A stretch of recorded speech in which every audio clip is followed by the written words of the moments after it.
You brought up Purdy. What has been your perspective, given that you knew what Kyle thought of him even back then? What has been your perspective of the way he's grown and played here? So my first interaction, not with Brock directly, but we always do a great job of trying to bring people's family in before. So we have our opening event, usually in preseason, to have players' families come in, and I make sure every year to talk to them and sort of give them a sense of who the 49ers are and sort of what the organization is.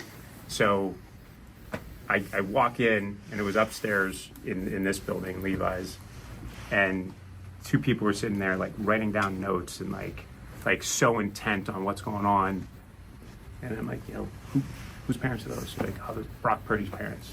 And like in my mind, I'm like, all right, like we invested 3 first-round picks in another quarterback. We have a quarterback that had taken us to a Super Bowl. We're paying him $20 million a year. Like, this is interesting that like these people are this intent on writing down every piece of information and taking this as seriously as possible. I'm like, it's going to be interesting to see how this plays out. And like a week later is when Kyle and I had the conversation. I'm like, okay, let's see how this plays out. And I think that's the fun thing about Brock is, he's a little over a year into his NFL career, right? He's a wonderful young man. He works his tail off. It means the world to him, and it means the world to his family, right? Like they are so tight together.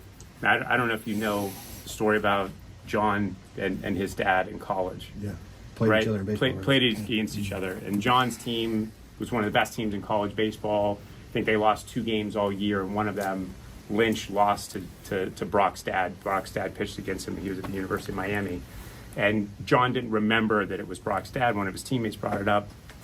And, once he found out, he said something to Mr. Purdy. He's like, we have some history together. And Mr. Purdy's like, yeah, I know. I beat you 3-2. And that's how Brock is, right? Like there's a confidence about him that he doesn't run around and, it's not a arrogance and a cockiness, but there's an air of confidence with him.